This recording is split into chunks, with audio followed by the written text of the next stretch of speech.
Greetings, Masandawana. We are back with another installment of the Yellow Corner, bringing you the preview of what is probably the most anticipated football match of the weekend, as the pride of South African football, Mamelodi Sundowns, travel to Algeria to take on MC Alger in Game Week 2 of the CAF Champions League group stages on Friday night at the Stade Ali Amar at 9 o'clock. Today, I am joined by a special guest, a man that I've been hunting for a very long time. Someone was supposed to have made his debut last season when he played Al Ahly in the CAF Champions League semi-final first leg, but life happened. But here he is for another big one. Lihipi, welcome to the Yellow Corner. How are you, my brother? Thank you very much, Isaac. The nerves are just settling in. I'm trying to try, but all will be well. Thank you very much for the platform, man. I'm really humbled. Now, man, we had to bring you on, man. You have got a beautiful football mind. So, yeah, you need to be on this platform time and again. For those who've probably had this voice before, you had it on the Spaces Mamelodi Sundowns on Twitter. He is very, very active, you know.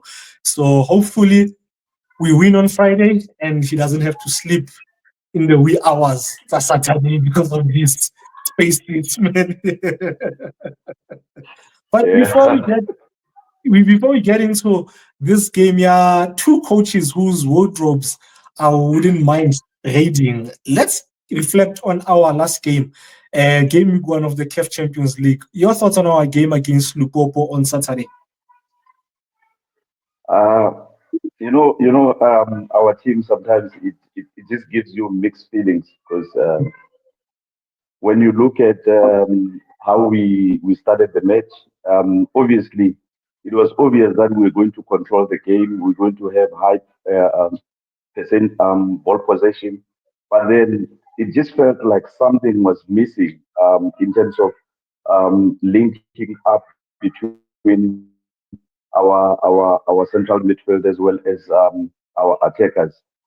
Hence, you saw Nuno most of the time drifting to the side so that he can get the feel of the ball. Because before then, he couldn't even touch the ball. They were just on each other's way, particularly Nuno and Tasrit Matthews in the first half. I wasn't really impressed. So it was even very difficult to celebrate the goal. But when you reflect back after the match, you realize that no, we scored beautiful goals, but there's still elements that are still worrying. And even if you look at the first goal, the way we scored it was the first time. Like obviously, this is based on replay. So every stadium, sometimes you miss these things. You look at Yeah. how high up we were as a team. I was shocked to see both fullbacks. Actually, they were like Mudiba was closer to Matthews, and on the right, Muda was also in like on the same line with Reyners. I was like, wow, like so high up the pitch, both full backs. But then at the end of the day, we scored beautiful goals. Second half, much improved performance. I was really impressed with Nuno. I think I will give him a 10 out of 10. Um, but there are still elements that are worrisome because I don't know what was happening with our fullbacks, both of them. They, I thought probably that game was their worst game of the season, both of them, Mutau and Postman. The way we gave the balls away, it wasn't really impressive.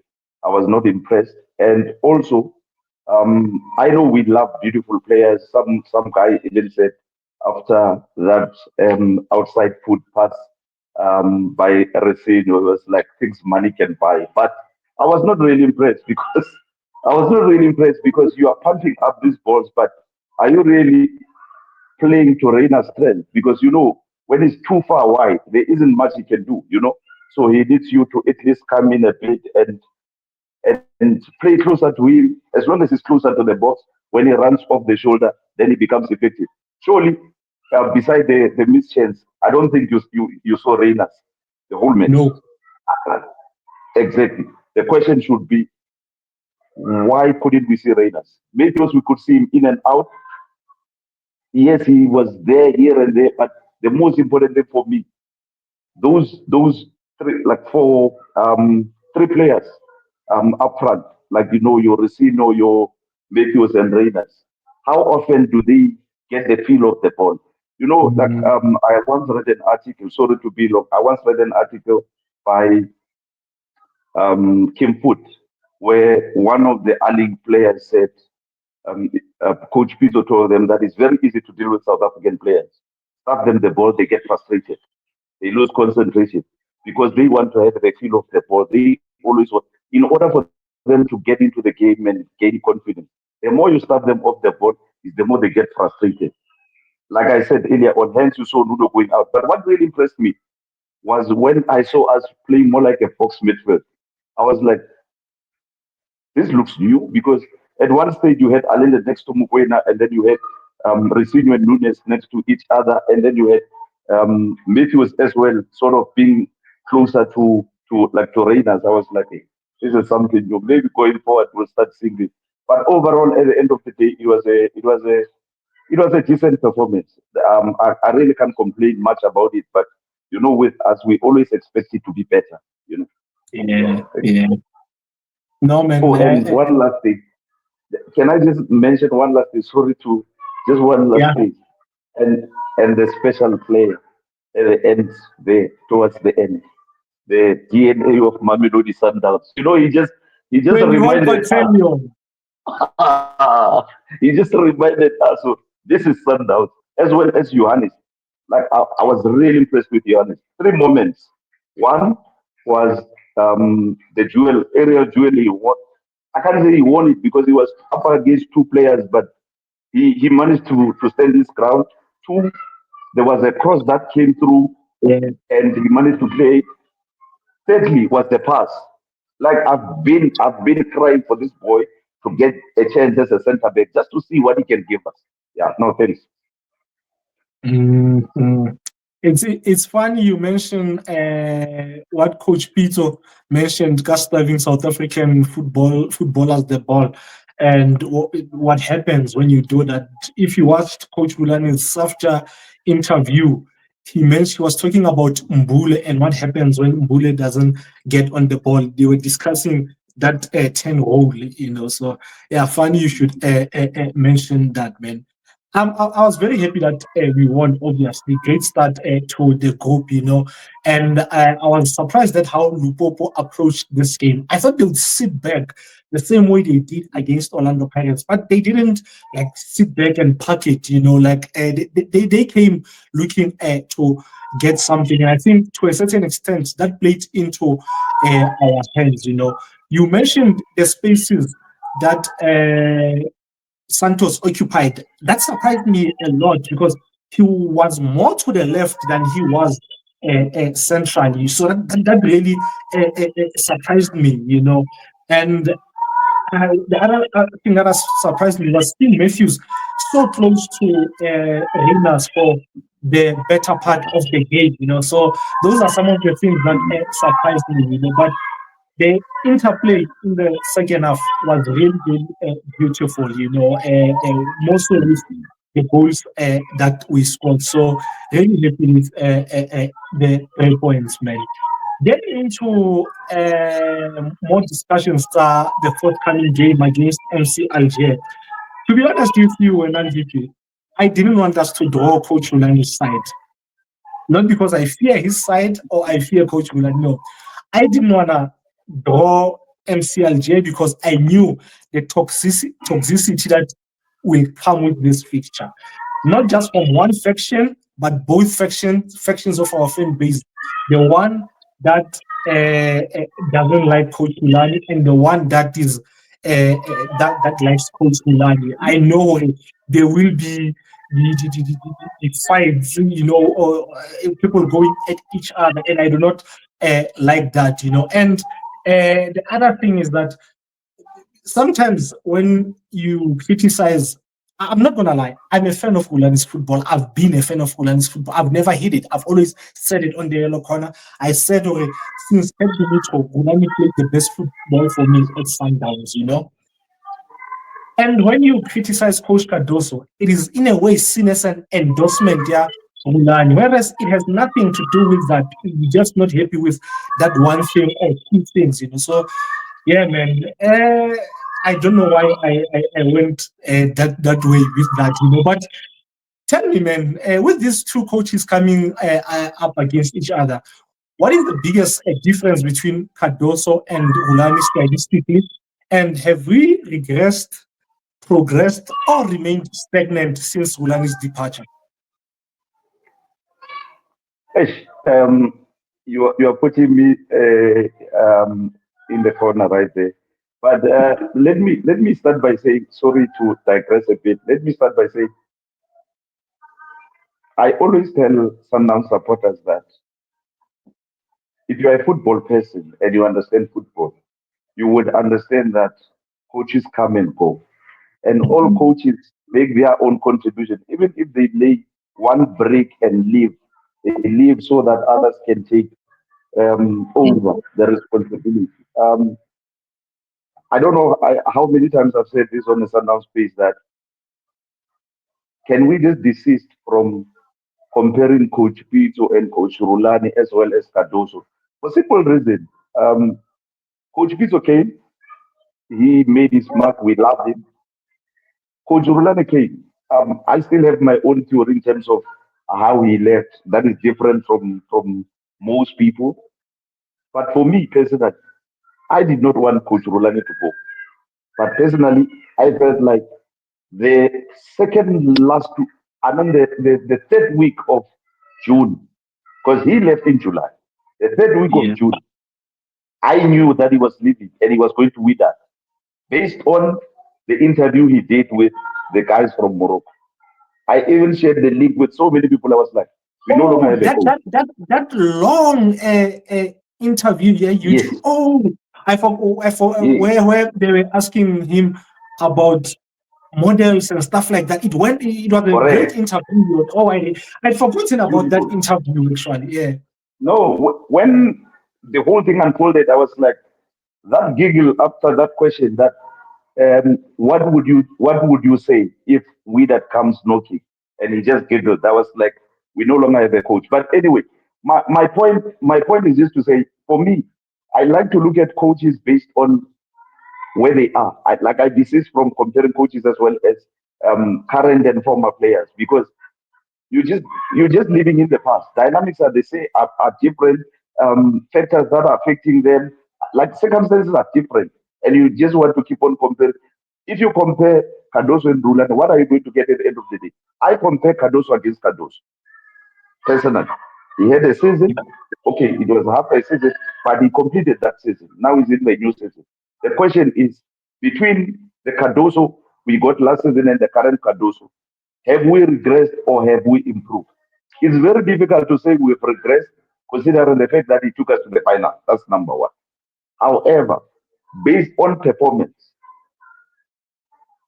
the departure of Lucas Ribeiro, or the presence, rather, of Lucas Ribeiro might have sort of fooled us into thinking that we are as strong as we used to be, because there was too much reliance placed on Ribeiro.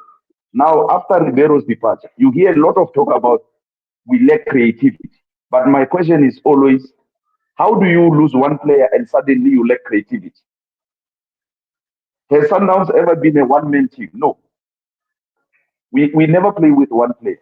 So when you look at it from that point and how we are playing and winning games this season, you can see that we're not really convincing this season. And I attribute that more to the coach. I'll give you an example with one player, Jaden Adams.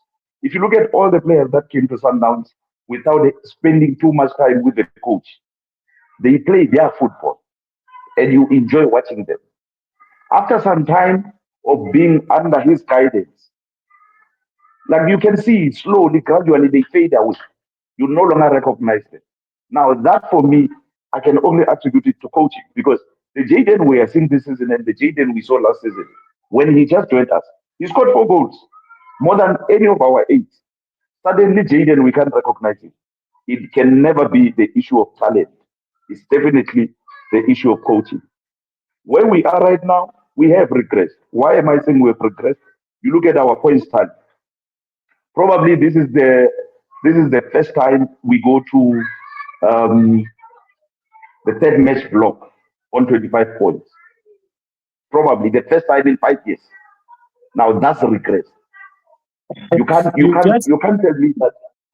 sorry to Pardon? interject, you just reminded me of a tweet, yeah, Okay. Neomulefe today, where he was shocked, or if Chiefs win their remaining game, they go level on points with us. And he was like, no, man.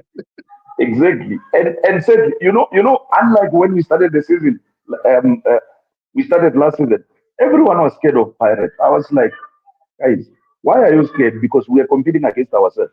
Even now, I did not mention any other team. I spoke about us because we are the benchmark. Now, if another team see themselves as your peers or even better than you, then you have a reason to be worried. It is worrisome. Yes, we didn't have a proper preseason, but you look at how we started, how we are creating chances.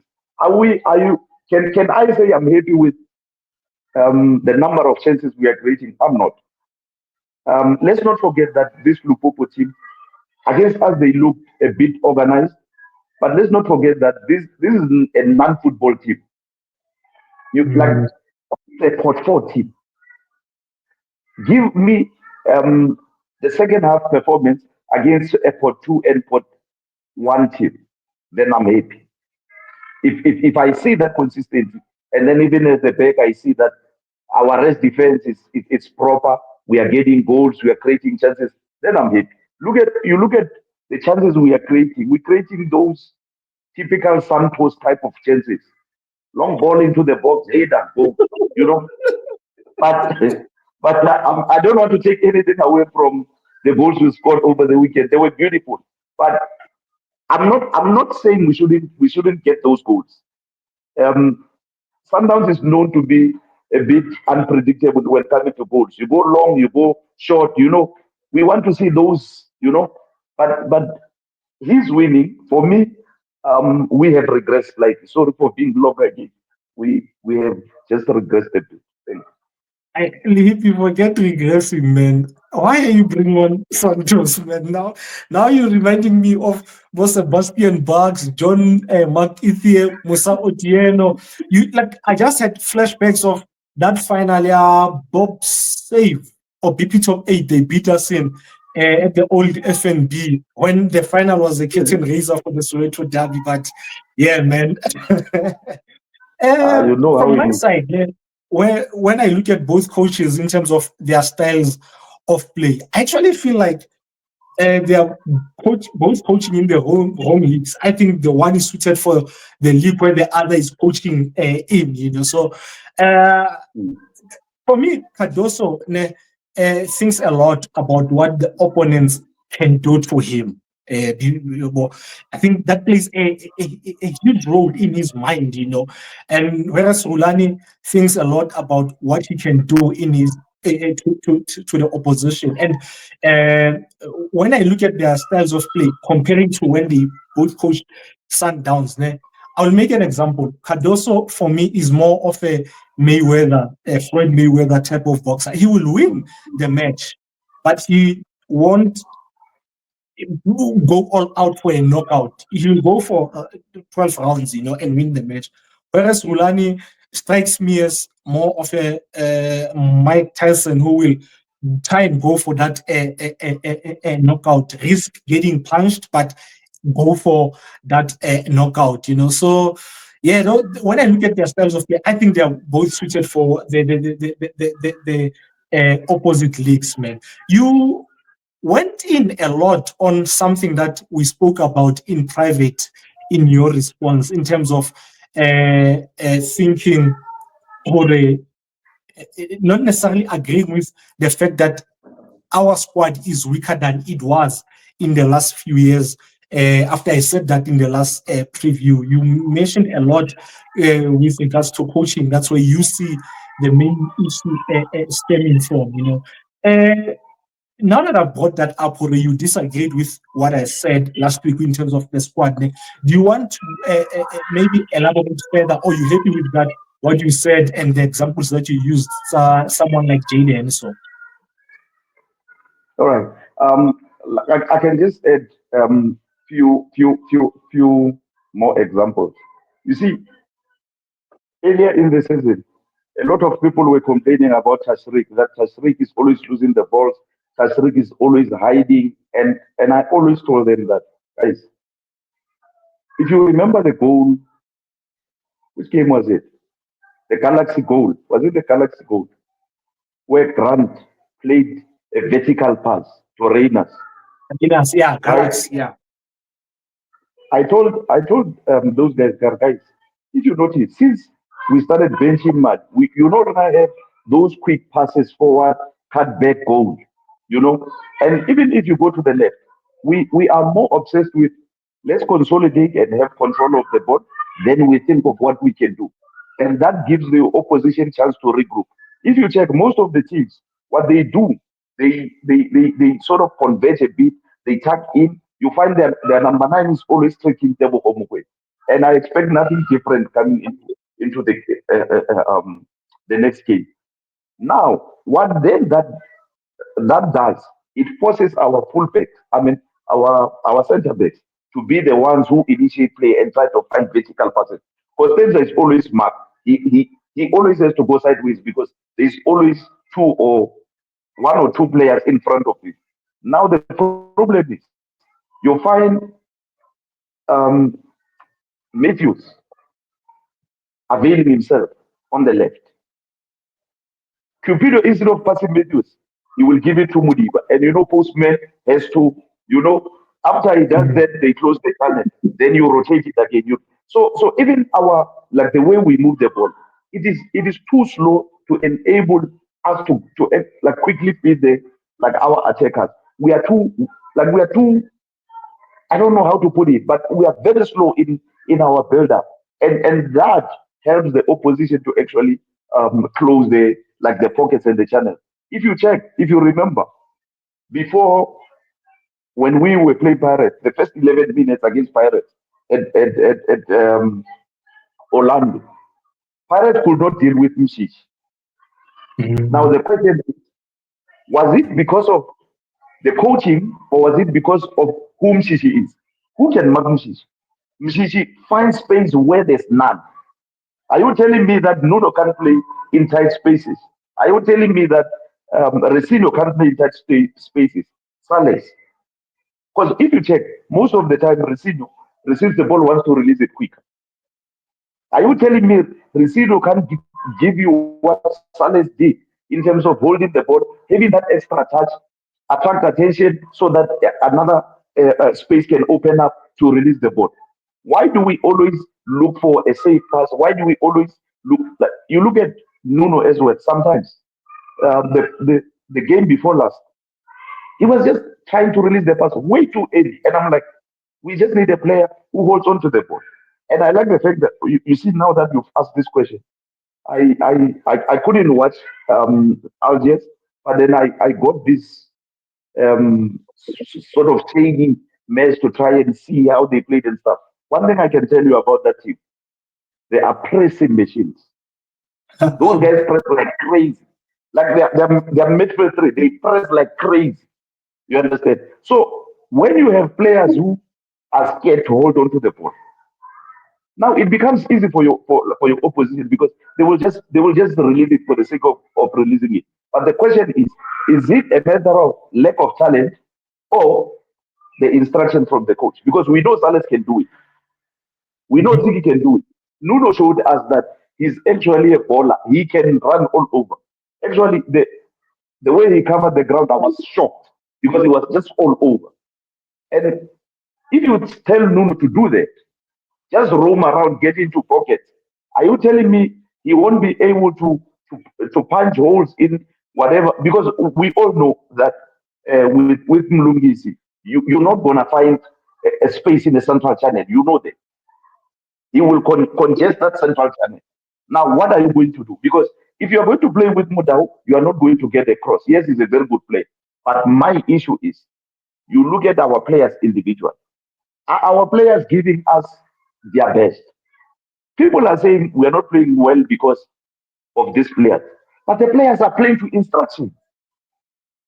You understand? So if players are playing to instructions, why are you blaming them? Because you look at Salas. Yes, he came on. He was very good.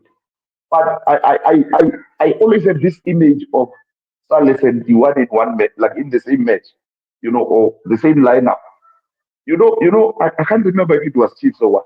Every time Diwan was on the pitch and Salas was coming from that Ribeiro position and going into the zone 14, was always able to find Salas in the zone 14.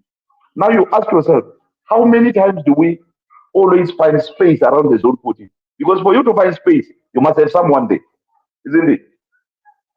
And then be able to play for them. And how are you going to get goals if you shy away from that marking? You're not zone 14, 13, 15, yeah, and 15.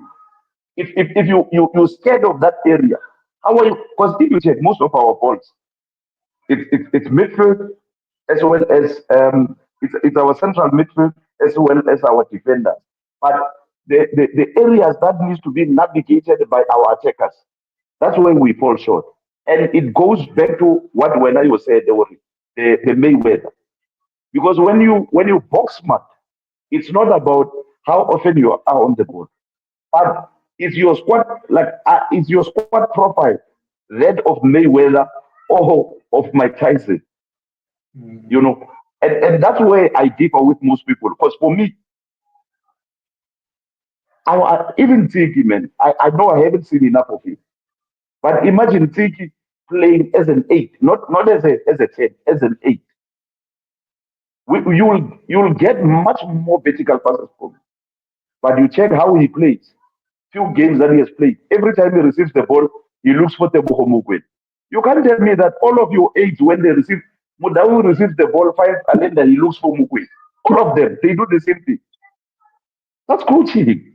So you see, for me, my issue is right there. Like that is why you would never hear me blaming our attackers, because they are always isolated. Yeah, so I hope Yeah, no. that is context. Hey man, we are running out of time. I think we left with around 10 minutes. I'll push it to 10 minutes, because I always try and keep it under around 30, but we can push to 35, So in this 10 minutes, I will give you maybe six, I will take four. Your thoughts on the forthcoming game? What do you expect from this game? Um, what I'm expecting, okay, from the personnel, playing personnel, we are superior. Based on what I've watched, I think we have a much better squad. I saw the likes of Sheikha Travel.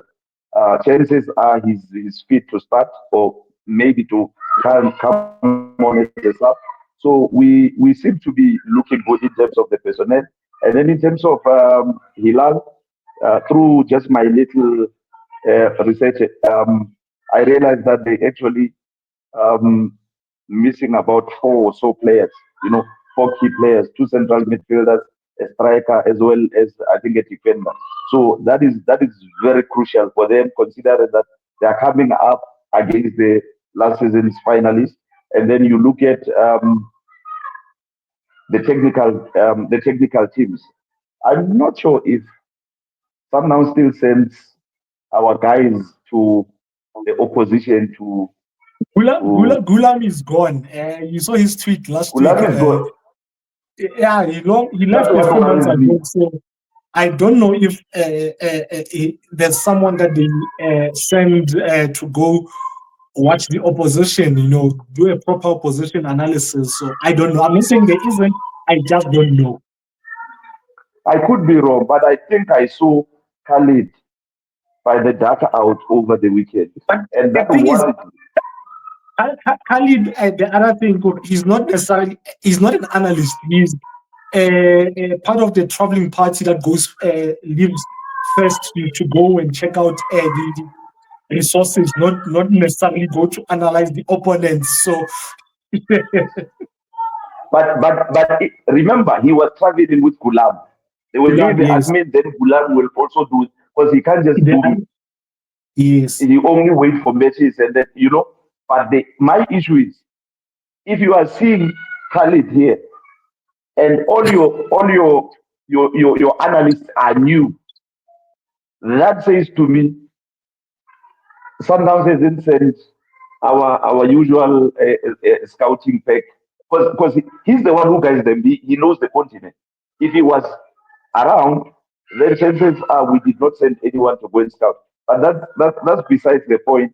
For me, I think the interview of the coach gave it away. I think in terms of the technical teams, Rulani psychologically is above our coach, and this is not based on preference. It's just based on the previous interviews that I've listened to from both coaches. Rulani seems to have grown.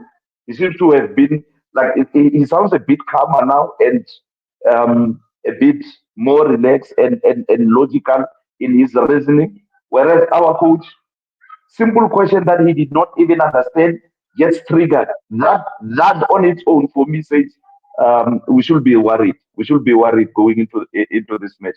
But I'm hoping our boys will come through for us because we do have the quality. The problem is there. Hey, man. Hey. Yeah, okay. Let me quickly sum up my thoughts with regards to the game, man. I think it will be Okay. the atmosphere will be amazing. I was able to watch a few of their games at their new stadium, and the main thing that we need to do is quieting their 12th man, their 12th player. That's what they call them. So we need to do that. Having lost their first game in this group, in the group stages, they can't afford to go to game week 3 without a point or just 1 point. And more so when you look at the fact that their next game after us is away to Lupopo. So 1 point or zero in your first three, man, is not going to be good for them, if they have any hopes of progressing to is it the quarterfinals, So I think the onus is on them to give this game a go and attack us, and this will play into our hands, I think. There's an approach that I do not like because I love football, and you know, let me something about me in hip, I get hurt when I watch my team get outplayed than watch my team get slept training. Getting outplayed hurts me. I'm not gonna lie to you. There's a game that Liverpool a few years ago in the FA Cup under Klopp, they played against De Zerbi as Brighton. What they did to us that day in terms of outclassing us hurt me. I switched off the TV before the game ended. So I do not like using what I'm going to say, but I think it might work. The approach that we used against Pirates when we beat them 4-1 at Loftus last season, I think might be the approach that works in this game, more so because of how desperate these guys are to win this game. I think build-ups are going to be very important in this game. Our build-up as well as their build-up.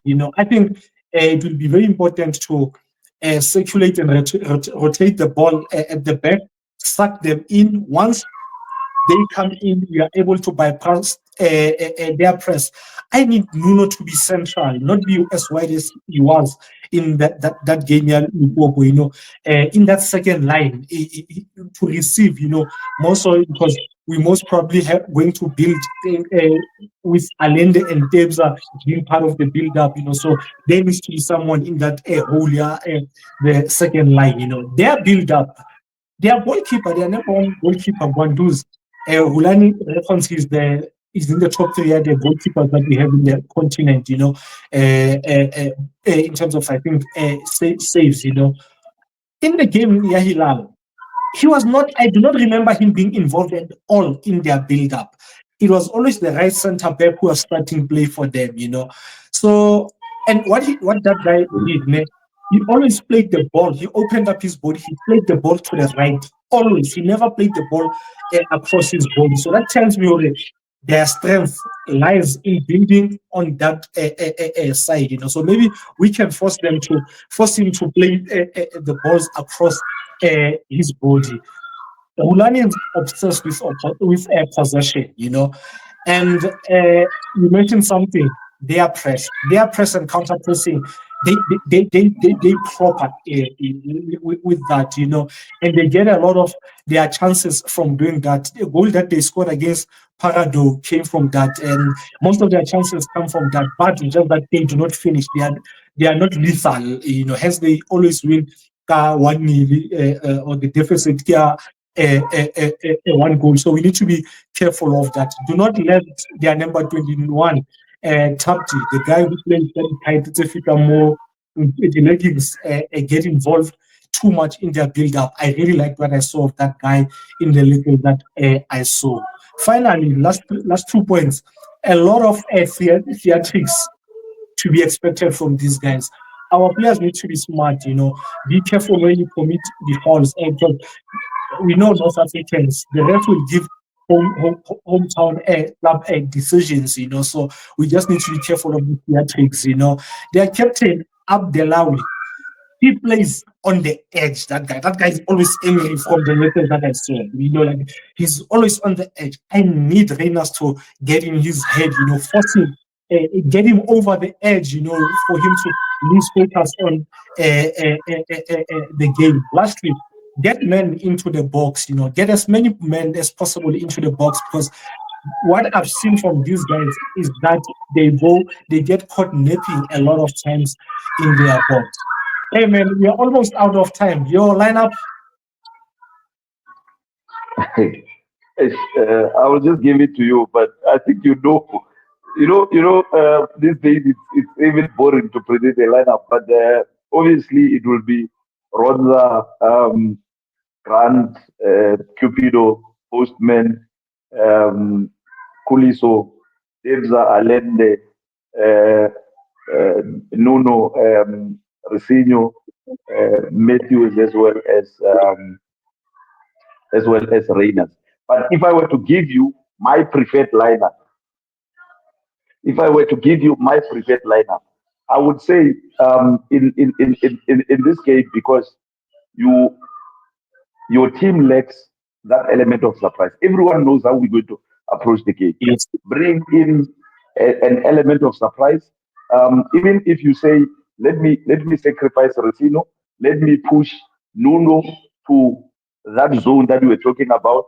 Bring in Blesser based on the cardio that he has had. Bring in Blesser so that he can beat the league. Because one thing I love about Blesser is the fact that he's our best ball carrier. And if you have a bit of that, exactly. If you have a bit of that, then you are able to you are forcing them not to mark the spaces, but to chase him, and that opens up spaces. So that's the only change that I will make. Racino on the bench and start with Placer. Yeah. Okay. The lineup that you mentioned, I think he's definitely gonna go for that in this game. Man. Score prediction? No, with my coach, I'm suspecting that we will win 1-0. I think Rulani's team it's not yet there. You can see what he's trying to do, but yes, they may be on top of the log, but I feel like they're still erratic. They don't look like a team that is assured in terms of what they're trying to do. So I'm thinking that we'll win 1-0. Okay, I'm gonna go with the same deficit, one goal, but I think it will be a 2-1 win for us. I think you mentioned personnel earlier on. I think our squad is miles better than their squad, and if they were to play, there were a lot of us like would imagine Sundowns play. We picture Sundowns play.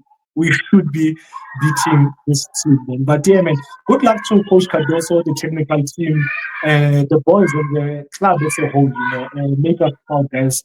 go grab those 3 points, man. And yeah, we end the year on a high note. And Hippie, thank you very much, my brother, for availing yourself. I know a lot of people will definitely enjoy this preview. The next one will be the last one of the year. It will come on Sunday. It will be a Betway Premiership preview. Yeah, our game against Siwelele. Once again, thank you very much, and Hippie. Sharp, sharp, Masanga. Thank you.